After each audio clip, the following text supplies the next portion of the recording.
Hey, it's Dean. Welcome back to Bring Back Rock. Thanks for watching. You can hit that subscribe button below. Today we're going to talk about a band I really love.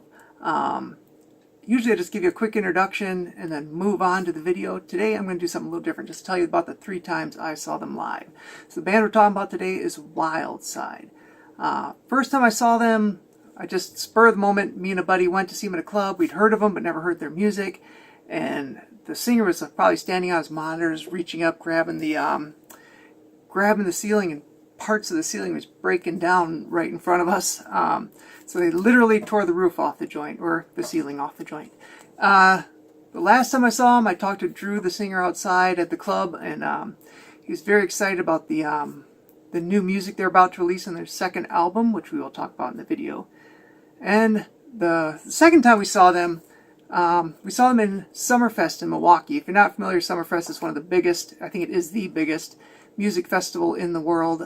12 stages, 800 performers, 1,000 performances.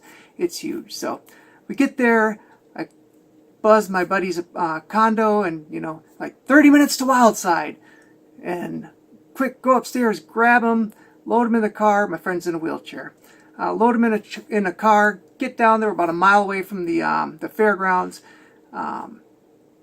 park, unload him, and I take off like a bat out of hell, pushing him down the road. Now, I'm flying. The wheels on his wheelchair are just flying. They look like they're going to fly off the wheelchair at any minute, so I have to kind of tilt him back, so I'm going just on his back wheels. He's white knuckling it on the wheelchair handles, eyes as big as saucer, looks back at me like, if you kill me, I will haunt you forever. We got there just in time, and they actually let us backstage for that show. So I went backstage and ended up watching the whole thing from the side of the stage, which is kind of cool. So those were my 3 Wildside experiences. If you like Guns N' Roses, if you like Skid Row, you're really going to like Wildside if you missed them back in the day. If you didn't miss them, you're probably a fan like me already. I do remember one other time somebody talking about Wildside. We were at the Van Halen Vince Neil show, and the guy behind me was telling his friend about Wildside, and his friend had never heard of them, and he's like, "Oh, dude, you got to get into it. They released the best debut since Appetite for Destruction," which may be true. It was a really good album. So I'm going to tell you a little bit about them, and then we will come back, play a little music, and then come back to you at the end of the video.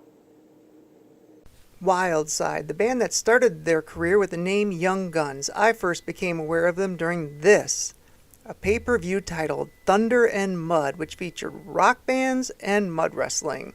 Each mud wrestler represented a band. Each band played 2 songs, lip-synced 2 songs, before their wrestler wrestled. The bands were Young Guns, Tough, She-Rock featuring Emmy Canyon, a former Motley Crue Nasty Habit, Nuclear Assault, and Grave Danger. I would not necessarily recommend looking for this and searching it out. Pretty cheesy. However, interesting note, one of the co-hosts was Jessica Hahn. Next, they were sued by the movie Young Guns, starring Emilio Estevez, Kiefer Sutherland, Charlie Sheen, Lou Diamond Phillips, and the sequel had Christian Slater. Even though the band had the name first, they lost the lawsuit, and Wildside was born. I do recommend checking out those movies. Just before the lawsuit from Young Guns, there was a bidding war between Capitol Records and Polygram Records to sign the band, which Capitol Records won, giving them a 5-album deal worth 7 figures. Not bad, huh? Next, they went into the studio with legendary producer Andy Johns, who had just produced the For Unlawful Carnal Knowledge album for Van Halen. The first thing they did was track the drums, where Alex Van Halen dropped by one day watching Jimmy D from the other side of the glass while he recorded, which Jimmy D found very, very surreal. Who wouldn't? Next, Andy Johns didn't like what they were recording, so having just recorded the For Unlawful Carnal Knowledge album, he asked Eddie Van Halen if they could record at 5150 Studios at Eddie's house, which they did. And they became the only other band to ever record at 5150 other than Van Halen, until now, when I'm sure Wolfie has recorded some stuff there. Next, I have to tell you that Eddie Van Halen would drop by constantly to the studio, and Andy Johns had a bit of a drinking problem with his vodka breakfasts. This was during Eddie Van Halen's dark period where he's drinking way too much. He would be at the studio almost constantly. Now, I read 2 different articles with 2 different members who ran into Eddie at 2 different times, and they both recounted the same outcome. Both of them approached Eddie, said they were from Wildside, and that they recorded at 5150. Even though they're at his studio every day for months, he had no recollection of the band, no recollection of them, and insisted that Van Halen was the only band to ever record at 5150. It's kind of funny, but it's also kind of sad. Now, in 1992, they finally release Under the Influence. There was a couple co-writers of note on this album. Drew Hanna and Brent Woods co-wrote with Jim Vallance on Monkey See, Monkey Do. Jim Vallance is famous for his work with Bryan Adams and Aerosmith, among others. And then also with Paul Stanley, who helped write Clock Strikes. The classic Under the Influence lineup was Benny Raindance on guitar, Brent Woods on guitar, Drew Hanna on vocals, Mark Simon on bass, and Jimmy Darby, on drums. Under the Influence yielded a couple of videos, and the band was doing great on the road when the label wanted them to come off and start working on album number 2. The band wanted to stay on the road. This eventually soured their relationship with the record company, and they negotiated their exit, a move which band members in retrospect regretted. Eventually, Wildside parted with both guitarist, and Bruce Draper was added on to guitar. In 1995, they released their self-titled follow-up album, which completely went grunge and alienating many of their fans, and soon after, Wildside broke up. Wildside has subsequently released some compilation albums. In 2004, on RLS Records, they released Wasted Years, which had some demos and some live songs. In 2018, they released The Essential Wildside. In 2019, they released Essential Wildside 2. In 2019, they released a live album, which was recorded in 1993 and was directly off the board during a live show, kind of raw. And in 2020, they released formerly known as Young Guns, a compilation of all demo songs. Under the Influence has since been re-released on Bad Reputation Records. So, what have they been up to lately? Well, drummer Jimmy D is, from what I hear, now in real estate and co-owner of a restaurant. Guitarist Benny Raindance was at one time a Treasure Island pirates and stuntman. He transitioned into investment banking and is now building and designing custom guitar cabinets. Bassist Mark Simon became, believe it or not, a race car driver driving spec cars, Miatas to be precise, and now owns his own winery. Guitarist Brent Woods never really left music and is still out playing. Most famously, he was Vince Neil's guitarist and now is in Sebastian Bach's band. Finally, vocalist Drew Hanna. Drew and a friend opened a very successful production house making adult videos. He says he doesn't know what was crazier, the rock and roll lifestyle or working in the adult film industry. Anybody out there want to try touring with a successful rock band for a few years and then jumping into the adult industry for a while and tell me what you think? Nah, I didn't think so. He got pretty heavy into drugs, but met the right woman. Got cleaned up together, married, moved out east, hated it, and moved back to sunny California. Back in California, Larry Flint contacted Drew, wanting him to run aspects of Hustler's adult video division, which he's been doing ever since, although the interview I read was a couple years old and he did say he was looking for a career change. Wildside still reunites occasionally for shows, minus Benny Raindance, who hasn't been invited to participate.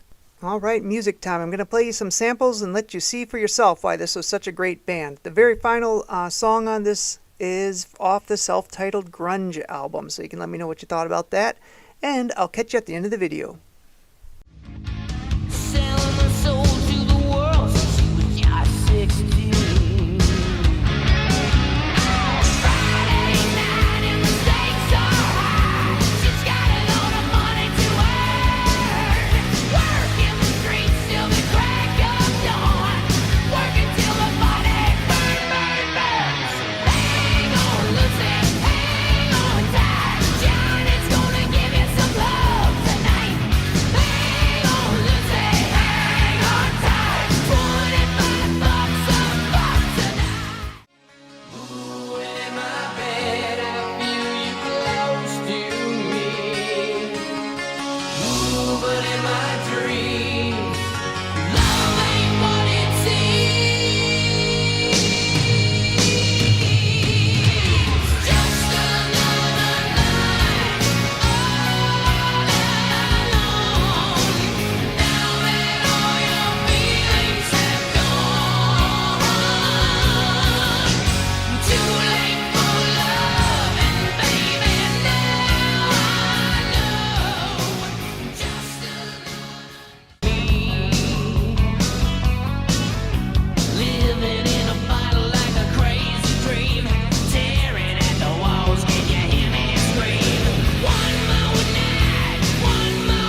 groove.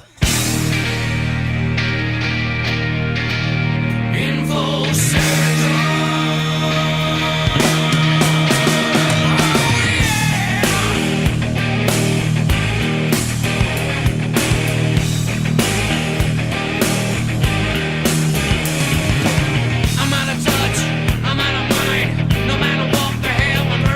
Alright, so that is a little bit about Wildside. Where can you check them out? Unfortunately, Under the Influence is not currently available for streaming, at least not on Spotify. The compilation album Essential Wildside is, as well as that Straight Off the Board live recording. If it's well worth your while, check them out either in the secondary market, eBay, Amazon, or Bad Reputation Records has the re-release available. If you want to read more about Wildside, you can check out The History of Wildside. It's, I think, a 5-part series by Benny Raindance on Metal Sludge. There's also interviews by other members on Metal Sludge and sleazeRocks.com that kind of contradict some of the things that Benny said in his History of Wildside. So check him out. I think you're going to love him if you're not already a fan from back in the day. Check me out on social media. I'll tell you how in just a second. Hit subscribe if you like these videos. And once again, thanks for watching.